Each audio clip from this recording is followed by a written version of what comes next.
Веќе 4 недели во Струмица под раководство на селекторот Хари Наковски се одвива подготовките на македонската одбојкарска репрезентација за балканскиот шампионат во конкуренција на кадетки.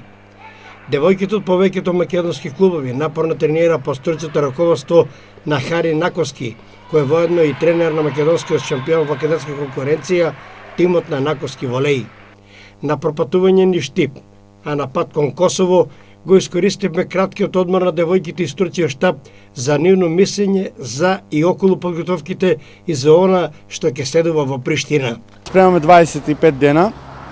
Се спремаме за Балканијадата која се одржи во Приштина, каде што настапуваат 6 екипи од Балканот: Турција, Бугарија, Албанија, Косово и Црна Гора, меѓу кои ете и ние земаме учество и се надеваме дека ќе имаме некој забележителен настап и ќе постигнеме успех што некој не го направил досега. Како ќе биде принципот на играње, дали во групи или секој со секого? Принципот е секој со секого, бот систем и така се одлучуваат и местата после на Балканијадата. Дали кажете нешто за составот на девојките, од кои клубови се?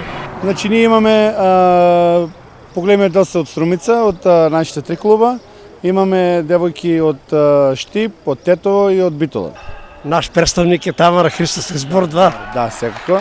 Тамара Христоска е една од подобрите играчи од УГД Штип, каде што со својата игра се наметна и е дел од репрезентацијата. Некако во сенка одбојкарите постигнуваат вредни резултати, меѓутоа како да се подзаборавени од спортските асоциации.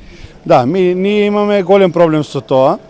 Нешто одбојката затаи малку од македонската јавност, од македонските медиуми, но се надевам дека со тек на времето ќе се промени нешто и одбојките ќе го врати стариот сјај и популизам, да кажеме, во нашата држава. Ова е мал придонес на спортската редакција на Ирис телевизија во популаризацијата на одбојката во Македонија, бидејќи во последно време и во машки и во женска конкуренција се постигнуваат врвни резултати, но најдуваат на слаб интерес и кај спортските асоциации и кај медиумите.